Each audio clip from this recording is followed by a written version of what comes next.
Kongka-La, India discovers an active UFO base in the Himalayas, according to claims. This is not the first time we hear of UFOs in the Himalayas. And one of the times we heard this, and I've mentioned this a few times, Alexander the Great lost a third of his warriors going into the Himalayas because he was supposed to meet up with a UFO because an extraterrestrial Atlantean was supposed to give him the lightning rod of Zeus for him to use in his conquests. Let's remember that even in his the conquering of Tyre, an island off the coast of Syria, there were UFOs that supposedly broke down the walls of that city for him to gain his victory. So what's this with this active UFO base in the Himalayas? The Kongka-La Pass is located on a low ridge in the Himalayas in the disputed border area between India and China, and according to different investigations, there is a hidden UFO base there. Kongka-La is one of the least accessible areas on the planet, and by agreement between the nations, no one patrols it. But there is something much more serious in the region, and that is the large number of UFO sightings that have been seen in the mountains. UFO base at Kongka-La? According to some locals, UFOs have been seen emerging from the ground. Experts suggest that this is because there are underground bases in the region. The worst thing is that the Chinese and Indian governments know it perfectly. They claim the largest number of sightings occur at Aksa China Lake. The main UFO base is at Soda Plain and uses the largest river in Aksai Chin, the Kirokosh. I said China, it's not, it's Aksa Chin Lake. This region is particularly uninhabited and has no permanent settlements. It hardly ever rains, as the Himalayas and the Karakoram block the rains.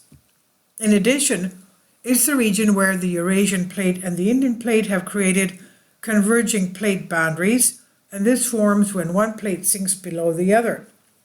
Therefore, this area is one of the few in the world where the Earth's crust is twice as thick. An ideal area to create underground bases deep within the tectonic plates. In 2004, a UFO sighting was reported by the Lahaul Spiti region of Himachal Pradesh, southern Ladakh. The report was made by Anil Kulkarni of ISRO's Space Applications Center in Ahmedabad. His team filmed a 4-foot-tall robot-shaped figure walking along the ridge of the mountain, but as scientists excitedly approached, it took off vertically and was lost in the sky. Between August 1st and October 15, 2012, the Indian Army and the Indo-Tibetan border forces reported UFOs in the Ladakh region of Jammu and Kashmir. Reported UFO sightings? An ITBP unit based in Thakung near Pangong Cho Lake reported more than 100 sightings of strange lights.